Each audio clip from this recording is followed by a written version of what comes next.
ജാഗ്രതോ ദൂരമുദൈവ തത് സുപ്തസ്യ തദൈവൈതി ദൂരംഗമം ജ്യോതിഷം ജ്യോതിരേകം തന്മേമന ശിവസങ്കൽപ്പമസ്തു. അജ്ഞാനതിമിരാന്തസ്യ ജ്ഞാനഞ്ജനശലാകയ ചക്ഷുരുന്മീലിതം യേന തസ്മൈ ശ്രീ ഗുരുവേ നമഃ. അജ്ഞാനമാകുന്ന തിമിരം ഇല്ലാതാക്കാൻ ജ്ഞാനമാകുന്ന അഞ്ജനം എഴുതിയ കണ്ണുകളെ തുറപ്പിക്കുന്ന നമ്മുടെ ഗുരുനാഥനായ GK സാറിന് ആദ്യമായി ഞാൻ നമസ്കാരം പറയുന്നു. നമ്മുടെ വിശിഷ്ട അതിഥി ഡോക്ടർ ശശികല ജിജു, ഇവിടെ ഇരിക്കുന്ന എല്ലാവർക്കും എൻ്റെ നമസ്കാരം. ഗുരുപൂർണിമ അല്ലെങ്കിൽ വ്യാസപൂർണിമ, വ്യാസ ജയന്തിയായിട്ടും പറയുന്നു. അല്ലാതെ മറ്റൊരു വിധത്തിൽ പറഞ്ഞാൽ പിന്നെ മുമ്പ് വീര ടീച്ചർ പറഞ്ഞ പോലെ ഇത് മഹാദേവൻ സനൽകുമാരന്മാർക്ക് ദക്ഷിണമൂർത്തി ഭാവത്തിൽ മൗനത്തിലിരുന്ന് ജ്ഞാനം പകർന്നു കൊടുത്ത ദിവസമായിട്ടും കരുതുന്നു. ഗുരു അനുഗ്രഹേണേവ പൂമാൻ പൂർണ്ണ പ്രശാന്തിയത്. ഗുരുവിൻ്റെ അനുഗ്രഹം ഉണ്ടായാൽ മാത്രമേ ഒരു പുരുഷന് പൂർണ്ണതയിൽ എത്താൻ സാധിക്കുകയുള്ളൂ. ഒന്നുകൂടെ വ്യക്തമാക്കിയാൽ ഈ ആത്മതത്വത്തെ അറിഞ്ഞ് ആത്മജ്ഞാനം നേടണമെന്നുണ്ടെങ്കിൽ ഒരു ഗുരുവിൻ്റെ അനുഗ്രഹം കൂടിയേ തീരും. ഒന്നുകൂടെ വ്യക്തമാക്കിയാൽ ദേഹാഭിമാനം പോകണമെന്നുണ്ടെങ്കിൽ ആത്മതത്വത്തെ അറിയണം, ആത്മജ്ഞാനം നേടണം. ആത്മജ്ഞാനം നേടണമെങ്കിൽ അതിന് ഗുരുവിൻ്റെ അനുഗ്രഹം വേണം. ശുരസ്യധാര നിഷിതേ ദുരത്യ പദസ്ഥം കവയോർ വദന്തി. കവയോർ വദന്തി പറഞ്ഞാൽ വിവേകികൾ പറയുകയാണ്, ഈ കത്തിയുടെ വാഴ്ത്തലക്കൂടെ നടക്കുന്ന അത്രയും കഠിനമാണ് ആത്മജ്ഞാനം നേടുക എന്നാൽ. ഇത് GK സാർ നമുക്ക് കടവുനിഷ്ഠ പഠിച്ചവർക്കൊക്കെ അറിയാം, അതിലുണ്ട് ഇത്. അത്രയും കഠിനം ആത്മജ്ഞാനം നേടുക എന്നാണ്. അടുത്ത് ഭഗവത്ഗീതയിലേക്ക് കിടക്കാം. ഗീതയിൽ അർജുനന്റെ രഥത്തെ ഭഗവാൻ ഇരു സൈന്യങ്ങളുടെ നടുവിലായി കൊണ്ടുനിർത്തി. അർജുനൻ നോക്കുമ്പോൾ ദേഹിക്കുന്നു സ്വന്തക്കാരും ഗുരുസ്ഥാര്യവും ബന്ധുക്കളും സുഹൃത്തുക്കളും എല്ലാവരും ഇവരെ നോക്കിയിട്ട് അയ്യോ എനിക്ക് ഇവരോട് യുദ്ധം ചെയ്യാൻ എനിക്ക് പറ്റില്ല എന്ന് പറഞ്ഞ് യുദ്ധക്കളർന്ന് താഴ്ന്നിരുന്ന അർജുനനെ ഭഗവാൻ ആത്മവിദ്യ ഉപദേശിച്ച് അർജുനന്റെ അജ്ഞാനത്തെ ഇല്ലാതാക്കിയുണ്ടായിരുന്നു. ഈ ഭഗവത്ഗീതയിൽ 3 തരം ഭക്തന്മാരും നമ്മളിതിൽ ഏതിൽപ്പെടുന്നു നോക്കാം. പ്രാകൃത ഭക്തര്, മധ്യമ ഭക്തര്, ഉത്തമ ഭക്തര്. പ്രാകൃത ഭക്തർ എന്ന് പറഞ്ഞാൽ പിന്നെ അമ്പലത്തിലെ വിഗ്രഹത്തിൽ മാത്രം ദൈവത്തെ കാണുന്നത്. മധ്യമ ഭക്തർ എന്ന് പറഞ്ഞാൽ ആ വിഗ്രഹത്തിലും സജ്ജനങ്ങളിലും. പിന്നെ ഉത്തമ ഭക്തർ എന്ന് പറഞ്ഞാൽ തന്നിലും വിഗ്രഹത്തിലും സജ്ജനങ്ങളിലും ദുർജനങ്ങളിലും സർവചരാചരങ്ങളിലും ദൈവത്തെ കാണുന്നവരാണ് ഉത്തമ ഭക്തർ.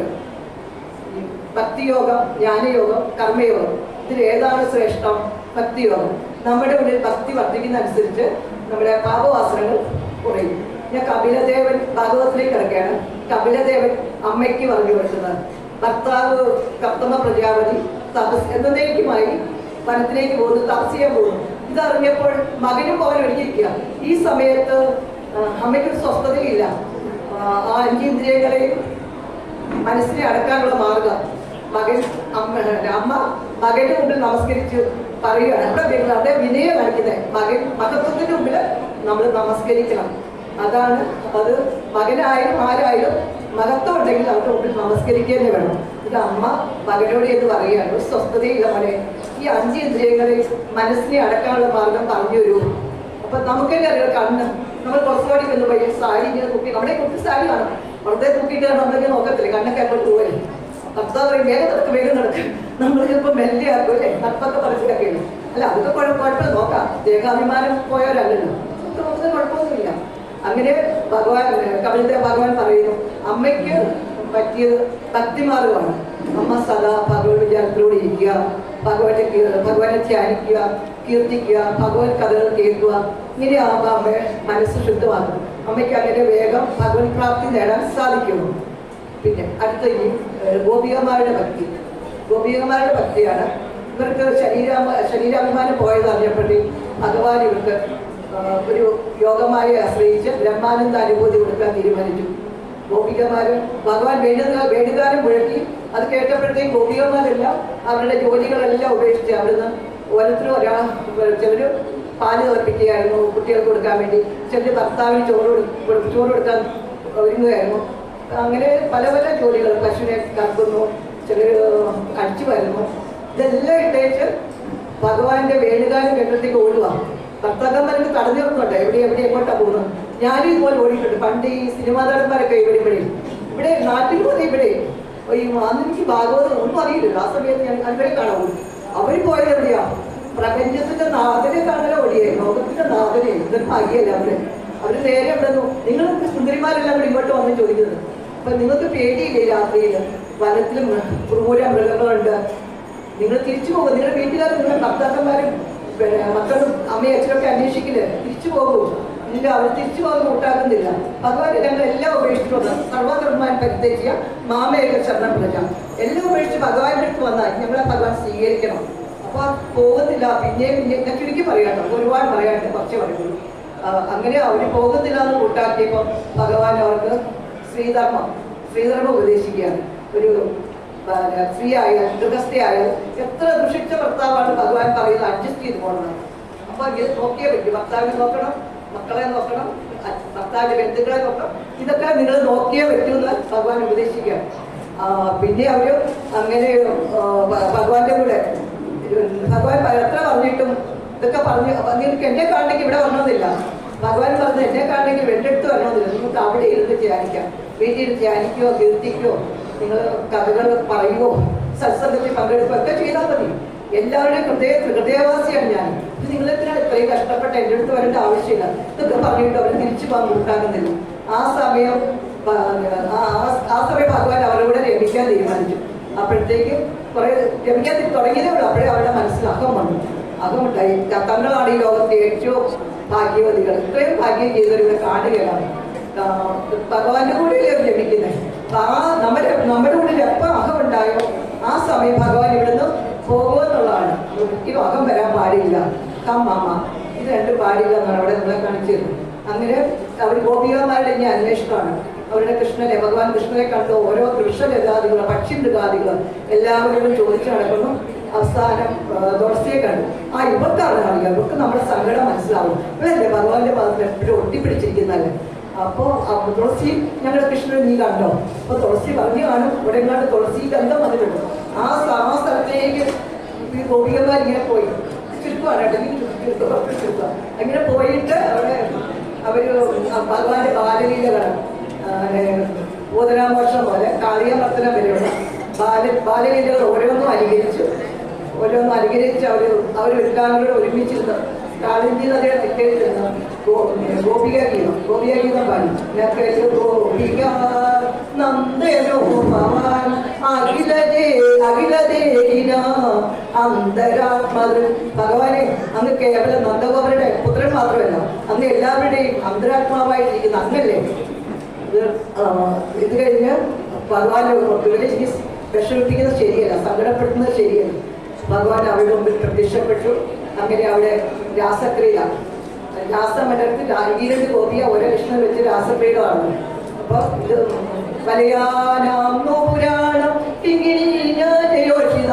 സപ്രിയാണാമശബ്ദം തുമൂലോ രാസമണ്ഡലി തത്രാദിശുശുഭേതാഭിർ ഭഗവാന്റെ പ്രകീസുത മധ്യേമനീനം ഹരിമാല മഹാമർഗതോയിത പാദന്യേ സൈർഭുജവിൽവി സസ്മിതപ്രൂവിലാസ പജന്മധ്യേ ചലഭുജപടേ കുണ്ടലർ ഗണ്ഡലോലേ. ഇത് കണ്ടപ്പോൾ പരീക്ഷിതമാകാനൊരു സംശയം ഉണ്ടായി. ഭഗവാൻ ചെയ്ത ശരിയാണ്. ഈ പരതാരങ്ങളുടെ അന്യ ആൾക്കാരുടെ ഭാര്യമാരുടെ കൂടെ ഇങ്ങനെ നൃത്തം ചെയ്യുന്നു. നമ്മളെപ്പോലെ പരീക്ഷ ശുഗരാജാവോട് ശുഗമഹർഷിയോട് ചോദിക്കുന്നതാണ്. അപ്പൊ നമ്മളെപ്പോലെയുള്ള അജ്ഞാനികൾക്കാണ് ഈ രണ്ടെന്ന് ഭഗവാന്റെ സ്വന്തം പ്രതിബിംബമാണ് അവരിൽ ഓരോരുത്തരെയും കാണുന്നതെന്ന് വ്യക്തമാക്കി പറഞ്ഞു കൊടുത്തു. ഇത് ആത്മാനന്ദ ലീലയാണ്. അടുത്ത് ഞാൻ ഈ പണ്ടില്ലേ ഈ 5 അധ്യായം രാസക്രീഡ 5 അധ്യായം ഭാഗവതത്തിൽ 5 അധ്യായങ്ങളും കൂടെ കടന്നു പോകുന്നതാണ്. ഇത് പഞ്ചപ്രാണനാണ്. പ്രാണൻ, ജ്ഞാനം, അപാനം, ഉദാനം, സമാനം. ഇത് നമ്മുടെ ചികിത്സ പഠിപ്പിച്ചത് കണ്ടുപിടിച്ചത്. ഇതിന്റെ പഞ്ചപ്രാണന്റെ ധർമ്മമാണ് ഈ രാസക്രിയ. ഇത് വായിച്ചാൽ ഹൃദ്രോഗം വരികയായിരുന്നു. ഞാനൊക്കെ ഹാർട്ട് അറ്റാക്ക് വരികയാണ്. ഞാനിപ്പോൾ ഇതൊന്ന് വായിക്കും. പിന്നെ അറിയും നമ്മുടെ ഹൃദയത്തിൽ അടിഞ്ഞു കൂടിയ ഷഡ്വൈതികളില്ലാതെ നമുക്ക്, അതായത് കാമ, ക്രോധ, ലോഭ, മതവത്സരാദികൾ. അത് പിന്നീട് ഞാൻ മനസ്സിലാക്കിയത്. കുഴപ്പമില്ല, അതും വേണമല്ലോ, നല്ല ഭഗവാൻ ഇരിക്കുള്ളൂ. ഭഗവാൻ വെല്ലിപ്പോലെ. പിന്നെ അവിടുന്ന് അടുത്തായി ഞാനിങ്ങനെ പണ്ട് ഇതൊക്കെ പഠിക്കുന്ന ഭാഗവതവും ഗീതയൊക്കെ പഠിക്കുന്ന മുമ്പില്ലേ കൃഷ്ണനും ശിവനും ഒക്കെ ഉള്ള അമ്പലത്തിൽ പ്രതിഷ്ഠ വിളക്കിയത് കൃഷ്ണനെ അധികം പ്രാർത്ഥിക്കുന്നത് ഞാൻ ശിവന്റെ അടുത്ത് പ്രാർത്ഥിക്കുന്നു. കാരണം വേഗം ഫലം കിട്ടുന്നു, പെട്ടെന്ന് ഫലം കിട്ടുന്നവർക്ക് പ്രാർത്ഥിക്കുന്നത്. പിന്നെ എനിക്ക് മനസ്സിലാക്കാൻ സാധിച്ചു, ഭാഗവതം പഠിച്ചപ്പോൾ മനസ്സിലായി, ഒരു വൃക്ഷത്തിന്റെ ചോട്ടില് വെള്ളം വേരിൽ വെള്ളം ഒഴിച്ചാൽ അതിന് കൊമ്പുകളും ശാഖകളും ഉപശാഖകളും വന്ന് അത് പൂക്കുകയും കായ്ക്കുകയും ഒക്കെ ചെയ്യുന്ന പോലെ തന്നെ നമ്മൾ ശ്രീഹരിയെ മാത്രം പൂജിച്ചാൽ മതി, എല്ലാ ദേവന്മാരും നമ്മളിൽ പ്രസാദിക്കുമെന്ന് മനസ്സിലാക്കി. ഈ ഭഗവാനും ഉണ്ടായിരുന്നു നമ്മളെപ്പോലെ വികസാനൊക്കെ അതുപോലൊരു നല്ലൊരു മഹർഷി ഗുരുനാഥൻ ഉണ്ടായിരുന്നു സാന്ദീപനി ആശ്രമം, സാന്ദീപനി മഹർഷി. അവിടെ ഭഗവാൻ 64 ദിവസം കൊണ്ട് 64 കലകൾ പഠിച്ചു കഴിഞ്ഞപ്പോൾ ഗുരുവിനോട് ചോദിച്ചു, ഗുരുവിന്റെ എന്താണ് ദക്ഷിണയായിട്ട് സമർപ്പിക്കുന്നത്? അപ്പോൾ ഭഗവാൻ പറഞ്ഞു, ഗുരു പറഞ്ഞു, തന്റെ നഷ്ടപ്പെട്ട മരിച്ചുപോയ കുട്ടിയെ തിരിച്ചു വേണം. എപ്പോഴോ നദിയിൽ കുളിക്കാൻ പോയ കുട്ടിയാണ്, അതിനെ തിരിച്ചു വേണമെന്ന്. അപ്പം ഈ കുട്ടിയെ അന്വേഷിച്ച് ആദ്യം നദിയില സമുദ്രത്തിൽ അന്വേഷിച്ചു. സമുദ്രത്തിന്റെ അധിപനായ വരുണനെ കണ്ടു. വരുണൻ പറഞ്ഞു അവിടെയില്ല. പിന്നെ അടുത്ത സ്ഥലത്തേക്ക് പോയി. അടുത്ത ശംഖ്, അവിടെ പഞ്ചജലം എന്ന ഒരു ശംഖിന്റെ ആകൃതിയിൽ ഒരു അസുര ജലത്തിൽ കൂടെ നടക്കും, ജലാശയത്തിൽ കൂടെ നടക്കുന്നു. അവനോട് ചോദിച്ചു നോക്കാൻ പറഞ്ഞു. പിന്നെ അവനോട് ചോദിച്ചു, നേരെ അവന്റെ ഉദരം കയറിയിട്ട് നോക്കിയപ്പോൾ അവിടെയില്ല. പിന്നെ ഭഗവാൻ അവന്റെ ദേഹത്തു നിന്ന് ശംഖ് എടുത്തു. ആ ശംഖിന്റെ പേരാണ് പാഞ്ചജന്യം. പഞ്ചജനം എന്ന അസുരന്റെ ദേഹത്തിന് എടുത്തോടാണ് പാഞ്ചജന്യം എന്ന പേര് വന്നത്. പിന്നെ അവിടെ നിന്ന് യമലോകത്ത് പോയി ഗുരുപുത്രനെ തിരികെ പോയി. യമദൂതന്മാർ ഇവിടെ കൊണ്ടുവന്ന ഗുരുപുത്രന്റെ തിരികെ വേണമെന്ന്. അപ്പോൾ അവിടുന്ന് കാപ്പുട്ടേക്ക് തിരിച്ച് ഇവിടെ കൊണ്ട് സമർപ്പിച്ചു, ഗുരുദക്ഷിണ സമർപ്പിച്ചു. ഗുരു അനുഗ്രഹിച്ചു, ഗുരുദക്ഷിണ സമർപ്പിച്ച് നമസ്കരിച്ചു. അന്ന് ഗുരു അനുഗ്രഹിച്ചു, നിങ്ങൾ പഠിച്ച വിദ്യകൾ എല്ലാ യാമങ്ങളിലും മറക്കാതിരിക്കട്ടെ എന്ന് പറഞ്ഞ് അനുഗ്രഹിച്ചു. ഇനി എനിക്ക് പറയാനുണ്ട് നമ്മുടെ GK സാറിനെ കുറിച്ചാണ്. ഞാനുമാണ് ആദ്യത്തെ ബാച്ചാണ്, വിമാനത്തോടെ പറയാം. കർമ്മണ്യേവാധികാര്യസ്ഥ മാം പരീക്ഷിതരായിരുന്നു. നമ്മുടെ ഭഗവത്ഗീതയിൽ സാങ്കേതികത്തിൽ പറയുന്ന പോലെ കർമ്മം ചെയ്യാൻ ഭഗവാൻ അർജുനന് പറഞ്ഞു കൊടുക്കുന്ന വാക്കുകളുണ്ട്. കർമ്മം ചെയ്യാനേ അറിയാറുള്ളൂ, കർമ്മത്തിന്റെ ഫലം ആഗ്രഹിക്കാൻ പാടില്ല. അത് വെച്ച് കർമ്മം ചെയ്യാതിരിക്കില്ല, അരയിച്ച കൂടാതെ കർമ്മം ചെയ്യണം. അതുപോലെ ഒരു GK സാർ ആരോടും ഒന്നും മേടിക്കാറ്, ഫീസ് ഒന്നുമില്ല, ത്യാഗം. എന്തെല്ലാം തിരക്കാണ് അദ്ദേഹത്തിന്റെ ഓഫീസ്, ജ്യോതിഷം ക്ലാസ്സുകളെ അതിനോട് സംസാരിക്കാൻ സമയം കിട്ടുന്ന ഒരു സംശയമാണ്. അതുപോലെ തിരക്കാണ്. അതിനിടയ്ക്ക് സാർ നമുക്കിത് പറഞ്ഞു തരുന്നേരം ആ ത്യാഗത്തിന് ഉള്ളിൽ എത്ര നമസ്കരിച്ചാലും മതിയാവില്ല. എനിക്ക് കയ്യിൽ